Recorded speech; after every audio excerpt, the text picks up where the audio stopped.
सामाजिक, राजकीय, व्यावसायिक जाणीवेतून फक्त बातमी किंवा खबर यांच्याही पलीकडे जाऊन जनमानसांना खंबीर उभे राहण्याचे सामर्थ्य देणारे आपल्या हक्काचे व्यासपीठ महाराष्ट्र 24 न्यूज, प्रतिबिंब समाजाचे।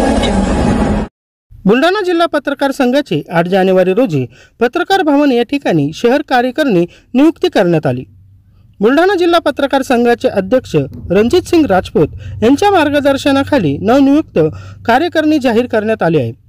बुलढाणा शहर पत्रकार संघाचे अध्यक्ष म्हणून राम हिंगे यांची नियुक्ती करण्यात आली आहे। तर उपाध्यक्ष समाधान चिंचोले, सुनील मोरे, कार्याध्यक्ष राहुल दरोडा, सचिव इसरार देशमुख, कोषाध्यक्षपदी अजय राजगुरे, सहसचिव रमेश जाधव, सहसचिव ओम कायस्थ, शहर संघटक इरफान यांची नियुक्ती करण्यात आली आहे। यावेळी जिल्हा सरचिटणीस कासिम शेख, कार्याध्यक्ष वसीम शेख, प्रदेश प्रतिनिधी युवराज वाघ, सहसचिव शिवाजी मामलकर, महिला सेलचे अध्यक्ष मृणाल सावळे, पत्रकार हल्ला कृती समितीचे राजेश डिडोळकर, जितेंद्र कायस्थ, गणेश निकम, बाबासाहेब देशमुख, रहमत अली शहा, अभिषेक वरपे, प्रकाश जेवघाले, सोनूने आदी पत्रकार मोठ्या संख्येने उपस्थित होते। महाराष्ट्र 24 न्यूज साठी प्रतिनिधी इरफान सय्यद।